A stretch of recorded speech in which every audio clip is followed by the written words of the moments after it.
n'agamba nti alina ekitangaala ekimujjidde alabye omusana era abadde asaba nzikirize abeera omu ku bantu abagenda okuwagira mwami Museveni.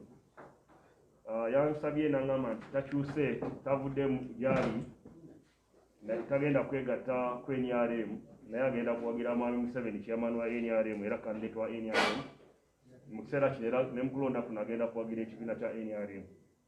Ne mugamba by'ongamba mbiwulidde ki ky'oyagala okuba owange Balaam. N'agamba njagala okkirize mbulire ensi mbulire eggwanga nti ndokose. Ne mugamba tewali mutawaana ne mbuuza olina ky'oyagala olinayo material yenna gw'oyagala ssente oba ki. N'agamba nti sirina ssente zammwe ze njagala kuba nze ni musajja mugagga. Bw'atyo we yaŋŋambye yagambye musajja mugagga nnyo taagala wadde siringi 10. Ne mubuuza kati oyagala kulangirira nti wegasse ku NRM. N'agamba nze njagala kulangirira ng'omu ku bawagizi ba mwami Museveni kati. Era kye kituleetedde press conference eno agenda kubeera muwagizi wa President Museveni. Ate ffe abawagizi tetulina structure. Ekibiina kirina structure kikulemberwa chairman mwami Museveni ne mukama wange secretary general ne ba director abalala ab'enjawulo abakulembera ekibiina ne government erina ajogerera omugezi waayo kono ne ffe abawagizi tetulina structure buli wamu wabeerawo abawagizi. So ffe abawagizi twekolamu omulimu gwaffe ng'abawagizi era tewali atuteekamu ssente tweteekamu ffe ng'abawagizi. Abamu baleeta n'agamba Balaam bale njagala abaana abo mbagulireyo ku mazzi. So abawagizi mu Uganda bangi buli wogenda osangayo abawagizi. So nsaba munzikirize akazindaalo nkawe mukama wange Basajja Mivule ayogereko gye muli ababuulire ensonga lwaki asazeewo okulokoka era ajja kusayininga declaration wano olunaku olwaleero eraga nti agenda kubeera muwagizi wa mwami Museveni okuva n'olwaleero paka osanga paka kufaakwe. So byebyo declaration ajja gisayininga ajja giwitnessinga era tujja kubawako kopi muzitwale. Kale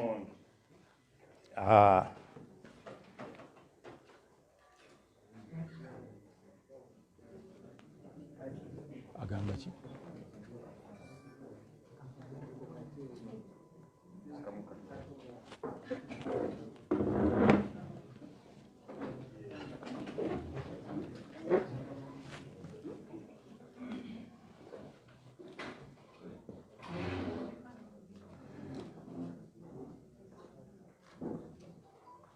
Okay, I've been thinking about the better word to use. Let me call you land journalists. You are most welcome, each one in his or her own capacity. Partners in the struggle for a better country. Team Basajja Mivule, friends and well-wishers, you are all welcome. At this particular time, as far as our politics is concerned, I felt the urge to guide, direct, advise, especially the youth, on the right path to take come 2021. I've been in this struggle for a better country for more than 20 years. Some of you, I believe you were, if I can guess right, you were about 5 years old, 6, 9, 10. So anyone who talks about a struggle and what we see is mere obscenity, vulgar language, abuses and insults, fake cartoons, pictures, bombarding the internet, and you call that a struggle. We who started this struggle without anyone recruiting us, without working under any person, any company, any party, no one pays us, we can't keep quiet as we see our country going to the dogs. We can't be muzzled as we see an empire being prepared to be established in our country an empire of homosexuals, drug addicts, wrong elements, criminals. We can't allow that. When they talk about the struggle that Basajja Mivule has defected, I never at any one point in my life participated in such a struggle where you abuse people, you don't feed me, you don't have any right. Nobody has a right to insult me. By my age and what I've done for my country, I qualify to be a statesman. Who are these goons and the hooligans abusing people? I wouldn't attack them if they had kept their idiocy to themselves. But now that they want to spread their idiots to us, we will definitely pull out our clothes and attack them. We can't allow a kingdom, an empire, where a king is going to be installed, and that king, you don't advise him, you don't talk about him, you can't blame them. The moment you criticize them, you deserve to die. We have criticized Mr. Museveni for over, at least for myself, I have criticized Mr. Museveni for over 20 years. Even before Dr. Bess, I was the only radio presenter in this country, the only one, it's on record, who determined within myself to fight this government. The only one. We were told a presenter must be neutral. I refused that. I was the only person in this country to fight a regime as a presenter. For that matter, I was chased.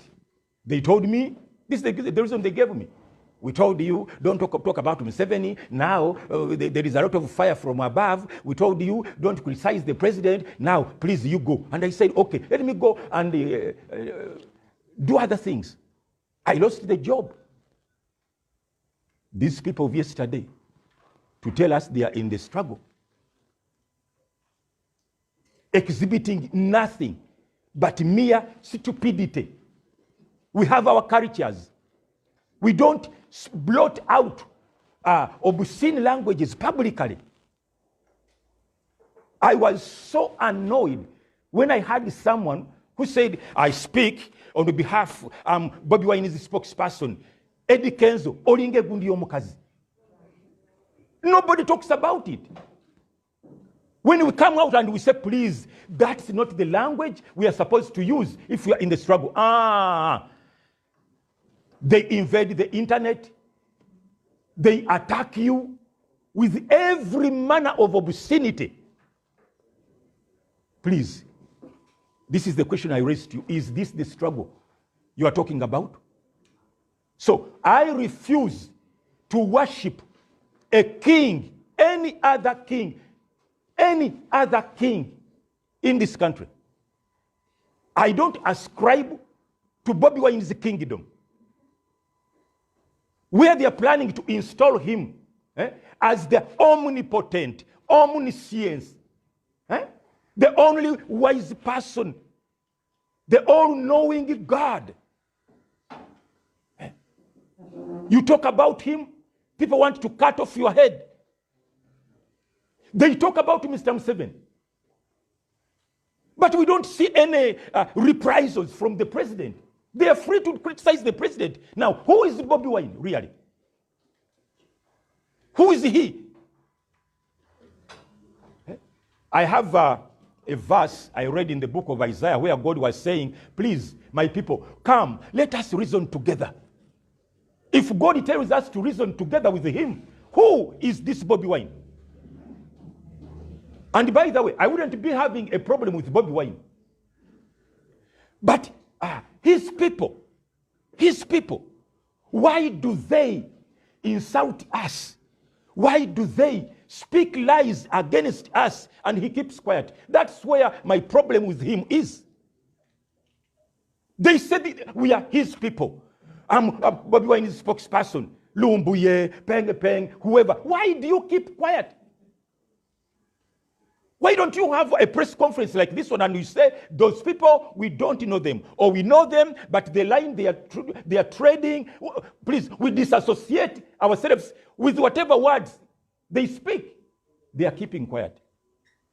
So I'm determined to crush that kingdom. A kingdom which is notorious than that of Idi Amin. Whoever opposes them, whoever does not ascribe to their party deserves to die. They have been, they have been inciting their goons to come and attack me from here. That's why you see the policemen there. Attack me for what? Simanya tuli mu Uganda.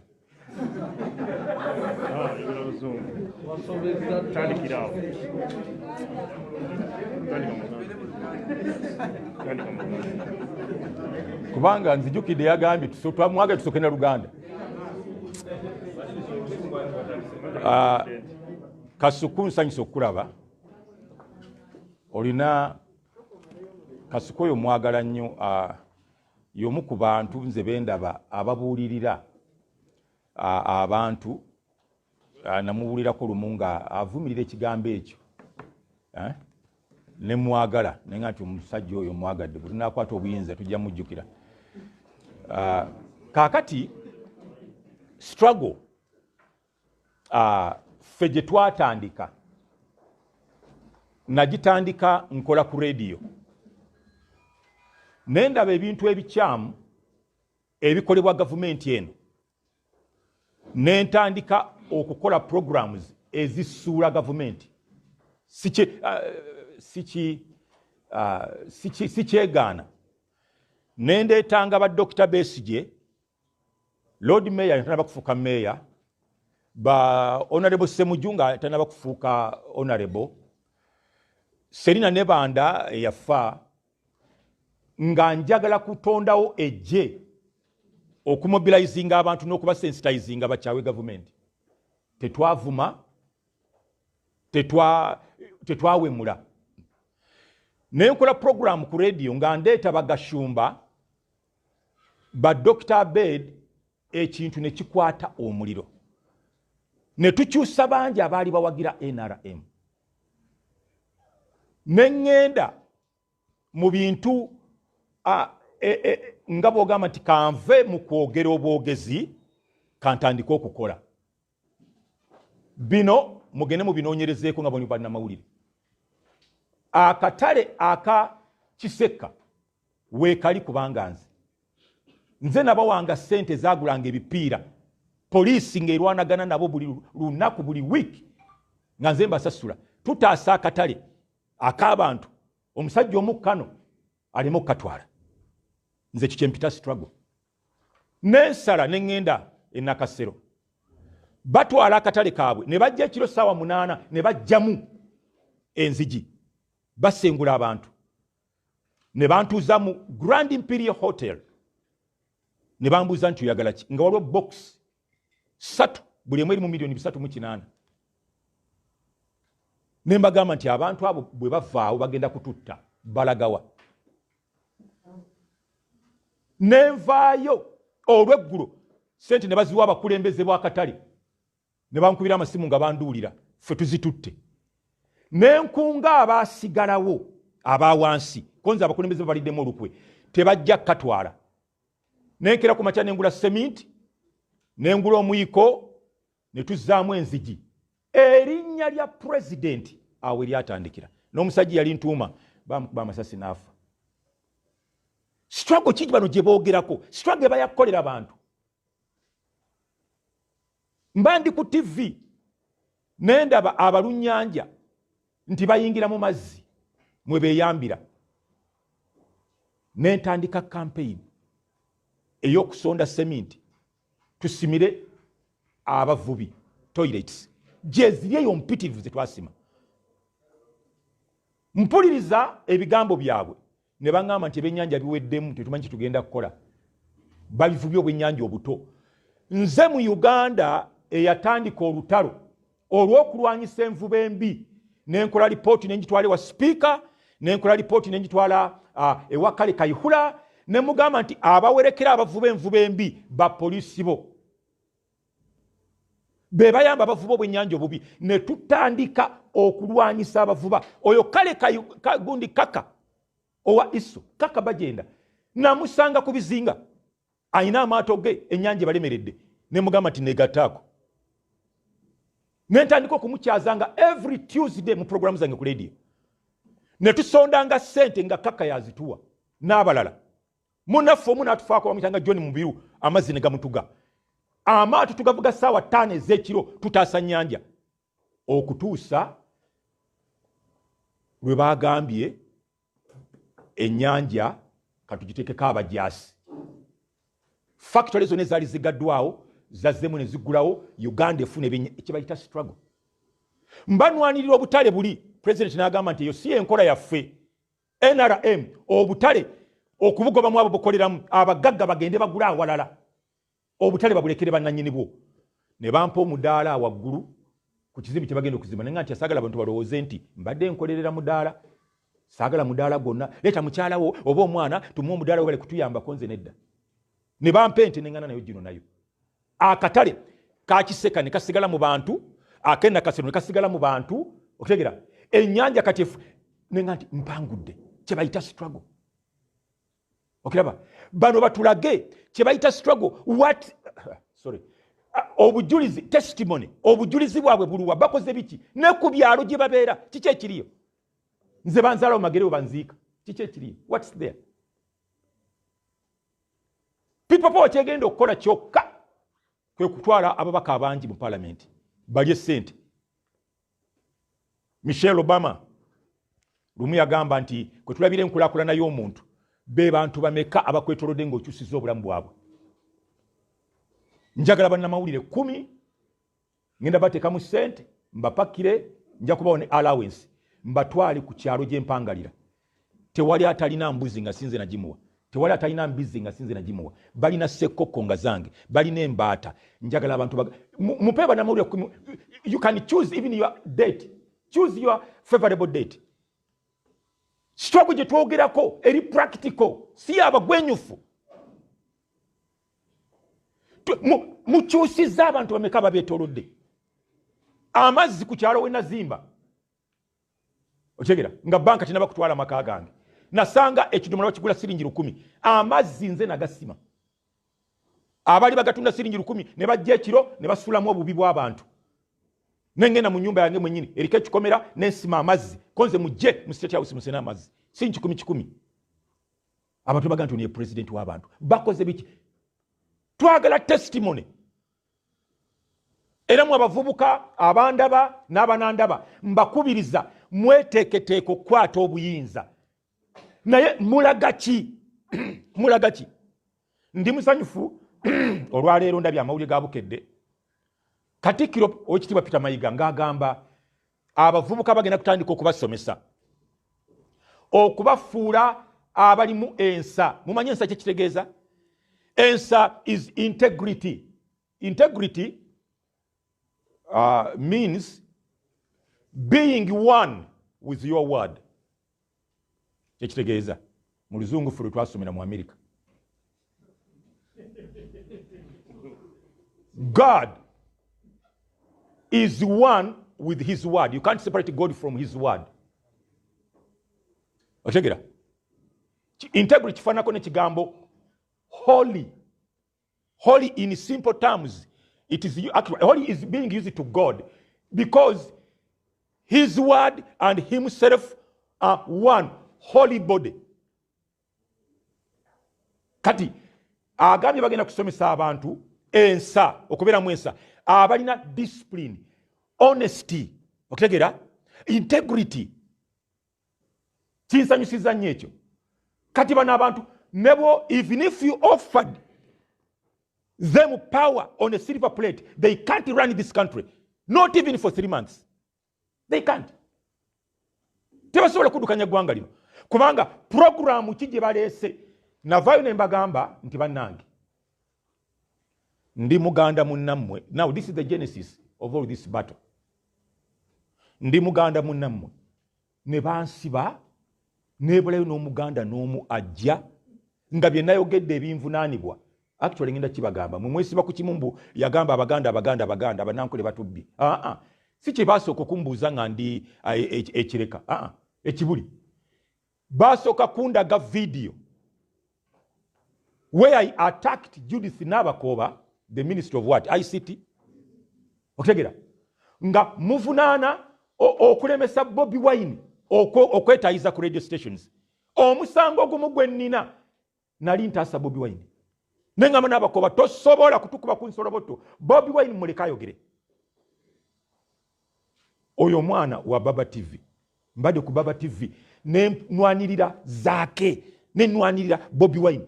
Tewali avayo kunwanirira nga abagwagwa bwabwe bampemula.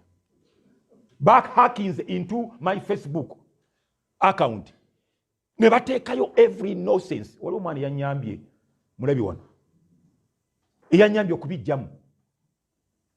Kati eyo struggle yaabwe. Kakati bwe ntuuka eyo nembaga nti bannange omusajja wetaka Peter atali Muganda ye yangulidde emmere nga nsuze enjala. Omunarwanda Gashumba ye yalese emmere. Lawyer yabadde mu Gisu eyasayininze bondi yange ye Kabuleta Munyoro. Nengamba nfudde bannange. Ekyo kyabanyiiza. Actually Kabuleta yali ne gundi ne Matovu Junior. Ye kabwati. Bwe najja nenkyogera bayomba bavumanze bawamulanze. Ekyo ne kiggwa. Penge n'apostinga nti nagambye Gashumba njala kubalaga nti these are idiots. We can't wrest our country into their hands. Otegera ne bagamba mbu nagambye Gashumba asasula abasirikale bankwate nfune erinnya nvuganye Bobi Wine. Think about that. Bobi Wine asirise tanyega. Otegera nzo okusasula abasirikale emundu zonna ze mwalaba. Nengera nensula ku semiti ennaku 3. Safe house ekireka. Mbuna panga kipange ne basirika. Nange nensirika. Kakati bwe navuddeyo kubagambako nti bannange okuwemula nga kususse. Lumbuye n'atandika laba emmotoka ennene gye bamuwadde emuggulira w'ekkubo alina eva emabega. Kakati wensula abalaba nga siina mmotoka ezo babalabamu amagezi really. Kubanga ekyalo wensula weekiri. Era bano singa be bankwata nga yali gavumenti yaabwe. Njagala okukozesa omukisa guno okwebaza bajjenero ba Museveni. Kubanga bye nayogera byali bibi. CDF Generali Muhoozi mwebazi natula mu maaso ge bwe nti Generali Erweru temugaa nti mukambwe nantunulira ati nensooka nsaba essaala awo ey'okwenenya nyingire eggulu nga siriko omusango gwonna. Natunulira Erweru nemanya ngenzi. Yakoma kukuntunulira butunulizi. Waliwo akulira CMI director Jeno Kandiho. Ebigambo bye nayogera bifaananako n'ebyakuma omuliro Rwanda ebyaleeta ekitta abantu. Ne banzanyira obutambi ne mbuulira ne neenenya. Otegera njagala kwebaza akulira criminal intelligence Brigadier General Damulira. Abasajja ne bambuuza bino wabyogedde oli in your right senses. Ne baga nti ye naye tusooka genda masoko tuddemu kiri wabadde otegera ye naye mu nsonyiwe nga njagala nkateekawo mangu ako mpone ekibabu. Abasajja tebalina kye bankola ne bambuulira ne bansomesa engeri ranks gye bazifunamu. Naddala Brigadier Damulira, Brigadier General Damulira yakola kinene nnyo. Generali Kandiho yakola kinene. Ranks engeri gye bazifunamu nandaga obubi obuli mu bye nayogedde. Okutegera ngenda okuvaayo okufuluma nona amasimu gange ntambula noonya wentandikira nga Lumbuye akiikirira people power bamusanze ne bamutwale wa president alina president twakoma mu kanjite counseling ba counseling abo counselings nti bino bya bulabe eri eggwanga okutegera era bano ono Balaam mugamba publicly ateekwa okuntwale wa president Museveni eyo emmotoka gye boogera nfune ne pick up ate ekyenjawulo nze am a Christian. I stand for Christian values. Saagala kankyogere wano kansembere wano saagala mwami Museveni ompe emmotoka ng'okukuta bukukusi njagala bannamawulire bonna babeerewo abantu bagende beetuge otegera muleke tubawe ebituufu ebyokwogera. Balaam ndowooza you are hearing me very well. Gamba mukamaawo emmotoka baba bagimpa njagala abeewandiisa liro mwewandiise be tunaatwala sijja kugendayo nga ndi bwomu njagala bagimpeerera ng'ensi yonna eraba tulabe omusango gwe ndibanzizizza. Njagala nnyo okukyusa obulamu bw'abantu otegera bwe bangoba nja gikozesa okusomesa abantu ava mu bwavu bwe bangoba ku radio nengamba katuyamba abantu okubajja mu bwavu nalinanga program buli lwakubiri ng'eyamba abantu kuva mu bwavu nentegeka omusomo emisomo gyonna gye mulaba tewabangayo abalimba ndi kubukedde kati topu njiraba gundi Dembe KTV NBS actually Salt TV tubebaza batutaddeyo live tuli live ne NBS tuli live kati otegera tewabangayo alimba ensi vision ey'emisomo egy'omu bisaawe young that's my brain child kyempita struggle people power ejatulaga byekoze nze natandika okutegeka omusomo mu kisaawe ky'omupiira nga mpakanya NADS okusomeseza abantu ku lubaawo nengamba buli kyensomesa ngenda kireeta nendeeta embwa nendeeta obumyu nendeeta seedlings endokwa ez'emiyembe endokwa ez'emicyungwa endokwa ez'obutunda nengende Makerere nenfuna badokita Naluyima abo Dr. Mukiibi ne tuleeta omusajja yava Kenya ne tusomesa abantu okulundira ebyennyanja mu biveera okulundira mu kafo akafunda biki omusomo gwali massive ne gutandika nenvaawo CBS nempita jango yamba abantu ba Ssaabasajja Kabaka nengenda ku CBS nensomesa emyezi 3 musana na kiro ne tukuba omusomo gwa pewosa ewankulukuku abo tebanjogerako birungi mbaleke Katonda bwe balirokoka baliyogera amazima kintu kyange kya mutwe gwange pewosa yaliyo ngeri mu bwalo yalo nembagamba bekisaawe nebagamba sente buzinafiirayo konze zijja kudda nensomesa abantu ne mobilizing abantu bajje tubayigirize engeri gy'ogaggawalira ku lubalaza mu kisenge kyo emanju ne tukuba nze nali coordinator nze mobilizer nze MC nze biki nenoonya abanayolesa emiyembe biki nga ne bakasa 7 gw'ekiro ne tukuba ennaku 7 enzigi enguudo ne ziggalwa pewosa netandika kati ya buli mwaka awo kabushenga wa New Vision watandikira ne bagamba this is the way to go vision n'ekibaka nempulinga out ng'abasajja balina ssente empitirivu bakola emisomo ate gyabwereere nenga nti bano bazze n'amaanyi n'enkita netandika kusomeseza waka naye nga nkizadde I gave birth kati owulira emisomo gy'ensenene emisomo gy'ensega simanyi emisomo gyaki bonna boza mu kintu kyange so twagala okulaba people power kikyeraga testimony eruwa omuntu anakyusa ensi that's why people keep calling me president w'abantu the testimony is there abantu basomesa butiko simanya miyembe biki tebyaliwo otegera so njagala kubagamba nti buli muntu yenna ayagala okulonda ng'aleeta gavumenti egenda okukuuma obulamu bwaffe n'ebyaffe etukulaakulanye, toteekwa kulonda people power. Terina agenda, terina.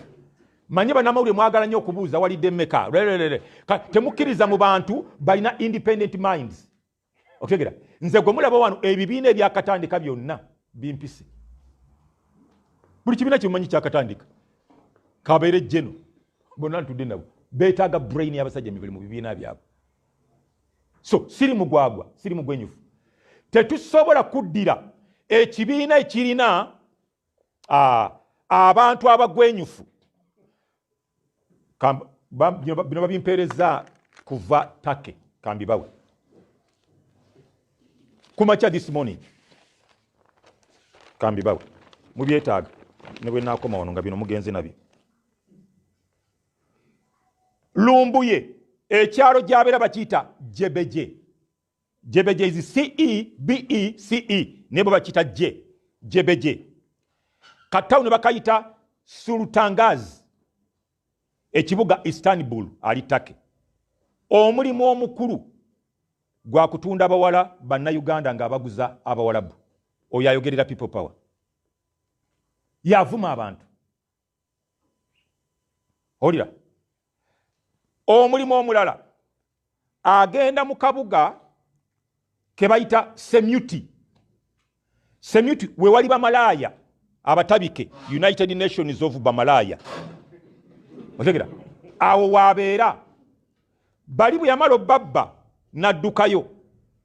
Kakati abawala abagamba nti buli musajja akwebakako njagala percentage bweti bamalaaya bamuyimirizaawo. Oya ya championinga struggle ya people power. Muroza tuli baguba ddalu. When you are caught in a situation between a stone and a rock and a hard stone, what do? Okola ki? Tosobola kudda eno, tosobola kudda eno. Eno bakutaddeko emisango, tebanaba kujinzijjako. By the way, mwe bannamawulire munyambe mu saving bagamba bamugyeko n'emisango.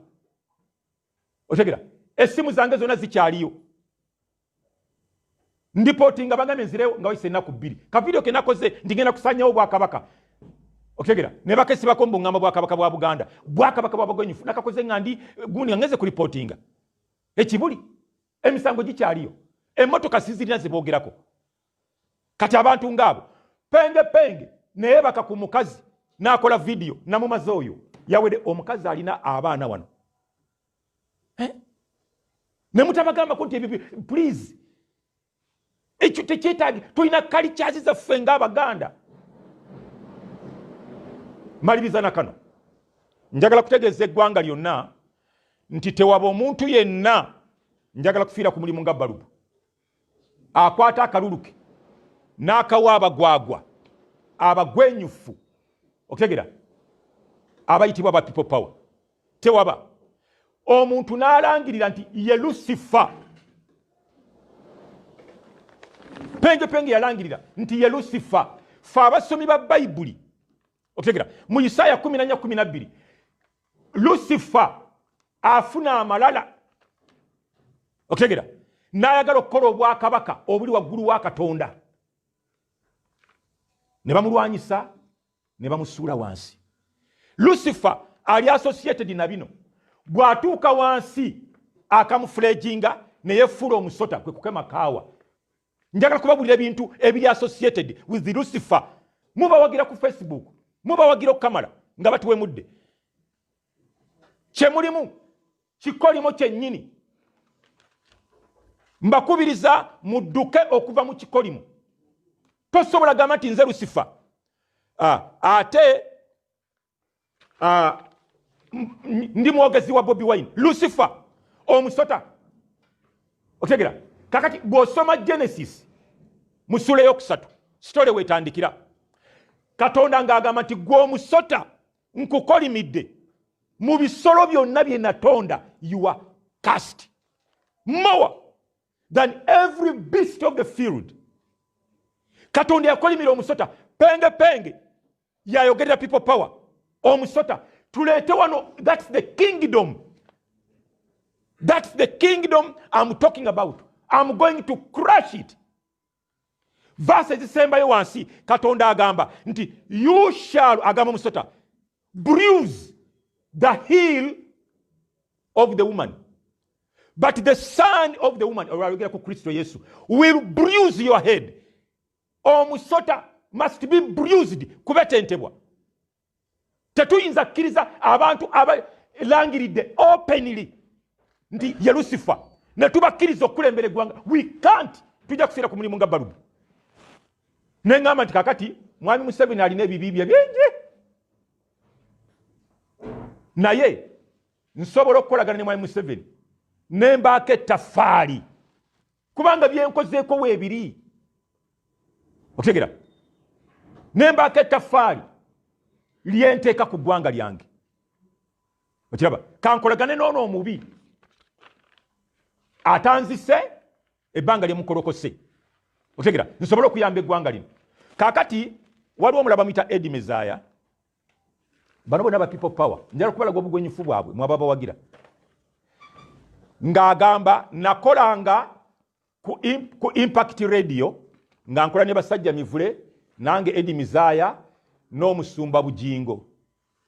Omukyala najja mu kyaki yabipositinze okumusabira.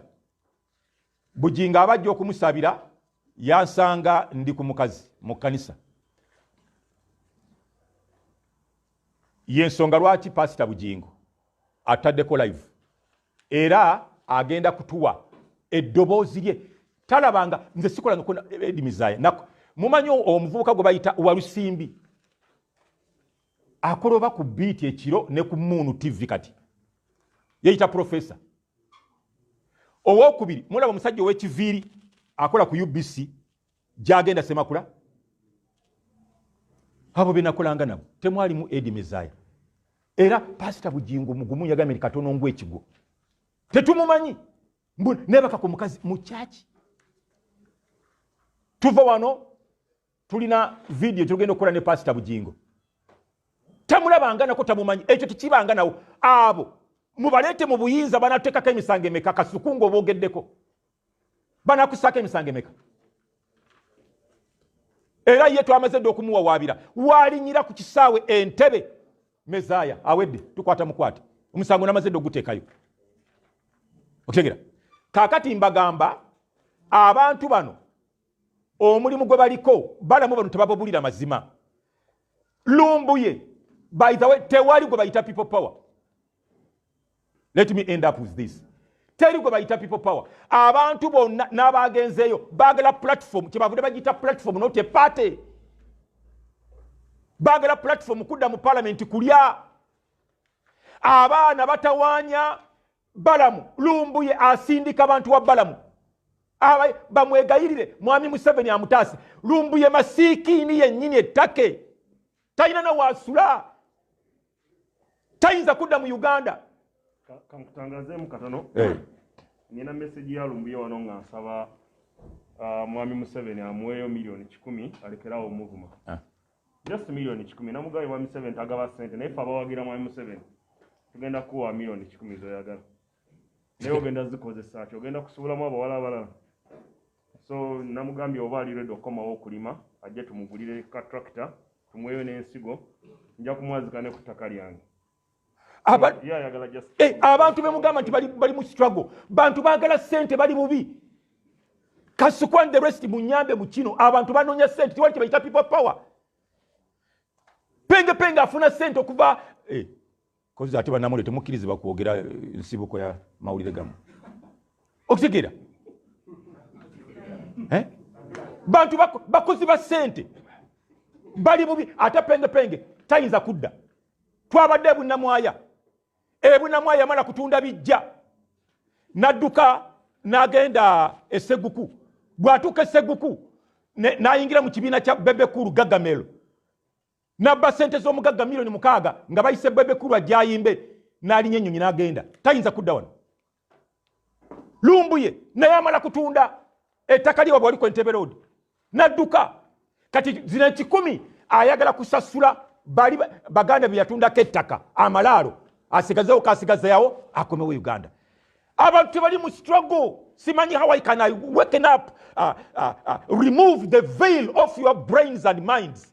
Tebali mu struggle kasuku abantu abagala struggle tebawemula tebavuma abantu struggle kintu kirala bwogende gundi honorable nankabirwa abantu bakuba amasimu aba people power bona bagala mumanyi abantu abankubira amasimu abali mu people power abagamba nti totuleka mabega gwe munafu wali ntusasire bandi kombagamba ndi mukunyonyola banange sinakwata kantu konna bwe nakwata ettooke mujja kulira banze ndikwata kati ate ettooke zino sente za mwiwa musolo Museveni bwazimpa abazimpadde nze bwe nakwata ettooke nja kubatuuza ate nze ndi mugabi buli muna mawulire nja kumuwa mukikubireko mu ngalo eki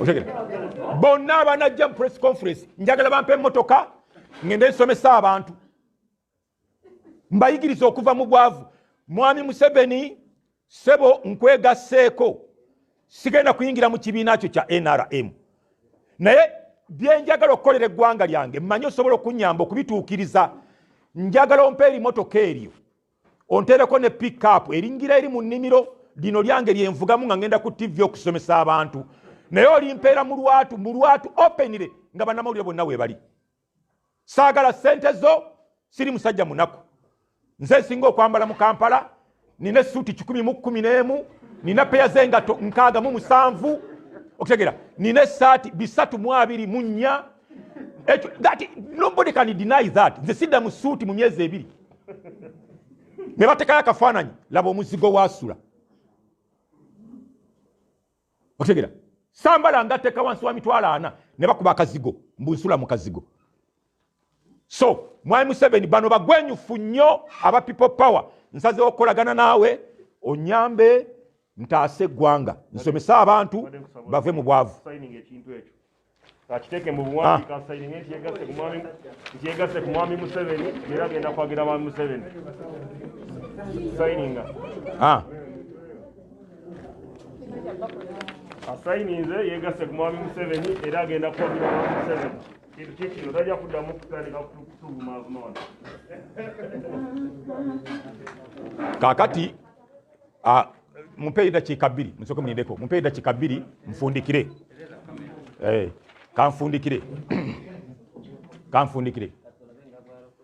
kanfundikire please kino nakyo kikulu nnyo njogera eri abazadde mwena abalina abaana bwe muwagira people power bagenda kutondawo obwakabaka obw'abasiyazi kubanga babiwagira oyo bwino waali bagenda kutondawo obwakabaka obw'enjaga otegera kubanga bajagalira baginywa oyo bwino waali otegera bagenda kutondawo akabaka waabwe nga buli amwogerako alina kufa lesbianism abakazi okweyagala mu masomero nga headmaster bw'obanga tokkiririza mu bisiyaga tofuka headmaster era police egenda okubeerawo mu gavumenti ya people power tegujja kuba musango omuntu okusiyaga abavubuka abaffe mu masomero ng'abasomesa basiyaga abaana mu masomero teri police ekwata teacher oba headmaster n'emuvunaana abaana abawala abagwenyuse nga bwe bagezaako okuyigiriza abaana mu masomero abawala n'abawala okwesiyaga nga teguba musango obwakabaka obwo nteekwa okubusaanyaawo tetuyinza kukkiriza Bobi Wine bamutondewo nga tagambwako Stella Nyanzi gy'oli yonna nkwebaza yagambye siyinza kulwanyisa Museveni ate nendeeta n'akyemalira omulala n'agamba nti eyo ddiini ngivuddemu sisobola kuwashipinga muntu munange dikiteta mubi nnyo aleka abantu ne batuvuma nga tobagambako ffe tukulwaniridde ebbanga ddene nwanyiridde Bobi Wine omusango ogundiko ogwokubiri ng'ogyeko ogwokuvuma abanankole gwakuvuma n'abakooba nga ntaasa Bobi Wine kati abantu bwe banvuma batya so abazadde mumanye ebiseera eby'omu maaso bye mutegekera abaana bammwe maliriza na kano tewali kibayita people power mu Uganda. Batuswaziza emagere gye nzaalibwa gye banziika. Chairman wa NRM gwe balonze, vice chairman wa NRM gwe balonze, secretary wa NRM gwe balonze, balonze no wa FDC babiri. Otegera treasurer balonze nemagere NRM yatukubye. Kampala NRM yatukubye. Masaka Lwengo Bokoma Nsimbi eyo people power zero. Olira East yonna zero. Mumanyi bwe mbadde mwewaana waana mu ba people power abandaba mbu Arua ebibuga Arua city. I speak with authority. Bobi Wine yafunye zero. Arua city mwacha mukakubya kasiyano wadiri tututarua Arua yo na waffe yafunye zero. Kati Arua yonna as a region people power yafunye zero. Kati bwadda Masaka wakoma tandikire lya Ntonde genda mu Banankole mu Banyoro mu Batoro etoro zero. Toro abatoro bonna bamuganyi. Abanyoro oba yafunyeyo 10 Museveni nakuba 9. Yibanda Buweju Rusheru Kiruhura Bushenyi Mbarara Kabale eyo teyogera 10 3 4. Teri people power mu ggwanga. Kamalirize na kano tewali kye bayita people power muleme kulimba abantu mu Uganda tekirimu. Twaswadde oluswa sigena kuda mukiisa na mukamwa kange. Twaswadde oluswala lwo tulabanga people power teri weri. Tubuzayimeze meka kugenda mu elections esatu. How can they reverse that? Bagenda kikyusa batya? Bali ku Facebook ne mulimba abantu banange Basajja Mivule bagenda mutta Basajja Mivule bagenda mu Malawu na abantu bonna bamuchaye bali luddawa ku byalo batu wangudde. Kampala Museveni n'atukuba Luweero yatukubye nakasongola people power zero nakaseke people power zero. Aba people power gye bava Masaka yafunye zero. Kutegera buli wa mu zero kati people power eruddawa. Bobi Wine tegeka kyono ogamba abantu 221 njagala bannamawulire wano 10. Okutegera ngenda balaga ente 2 mwabagamba musula mu kazigo. Senga mumanya amata g'entunda olunaku sente zenfuna toyinza kweteka mwami Museveni n'omwikikamu ng'oli munaku. Ngenda batwala ku kiralo kyange ntaddewo ente 2 ze banaalya nga batuwangudde. Otegera Lumbuye n'abika kabaka bogus people n'agamba kabaka bamwadde obutwa. Ensi yonna neyasamirira yona nekyankalana. Lwaki mukkiririza bantu abali fake? N'atekayo ebifaananyi nga batwala emmotoka bazitadde ku boda kabaka bamusaze ensalo n'avuma Katikkiro twagala kabaka waffe okabaka waffe mwamuse. Kabaka bwe yazuuse nti gyali mulamu zino embizi za people power zonna zasirise busirisi. Bali ku muntu omutegevu gwe bavuma tebasobola gamba by the way emakindye bangamba nti Lumbuye abeera wano emigo gye twandimukubye n'obika kabaka wa Buganda. Kale mbebaziza abalina ebibuuzo kasita message mugitegedde abazadde mwegendereze. Banange waliwo atutte ekintu nga tasayininzeeko abasayiningireko checkinga ku page wa signing.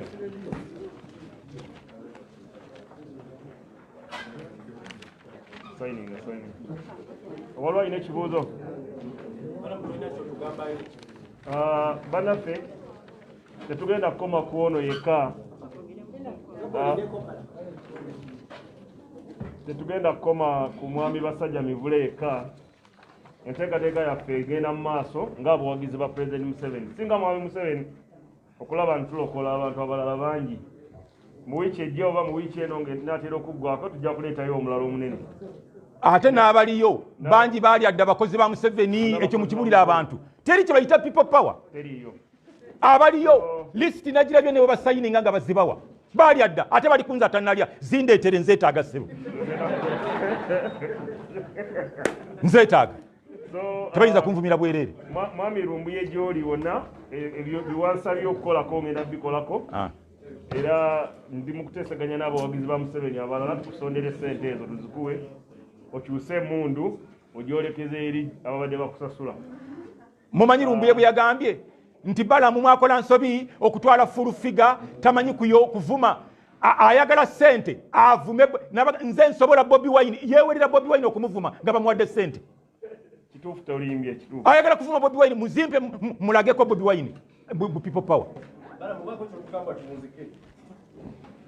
mpozi nga mwina kyemwagala okubategeeza kuba pulezidenti wamala okwogera tewabeera wayogera mulala naye mwetegeke okucelebratinga okuwangula akalulu ka NRM nze ng'omu ku bawagizi ba NRM tujja kuwangulira mu bitundu 7 mu 5 buli 100 era mwetegeke okwaniriza mu wiiki ejja omuwagizi wa Opawo omulala Lukulwe ajja kuba yeeyambula engoye ze ng'azisuula wabbali tajja kubeera nga Basajja Mivule.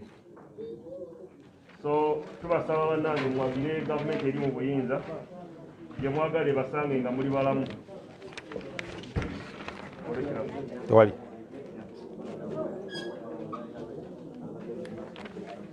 Mujja kuba mwami Mivule obudde agenda kukola interview ye kyagenda mu maaso ku NBS. So tubasaba abamaze interview budde wabbali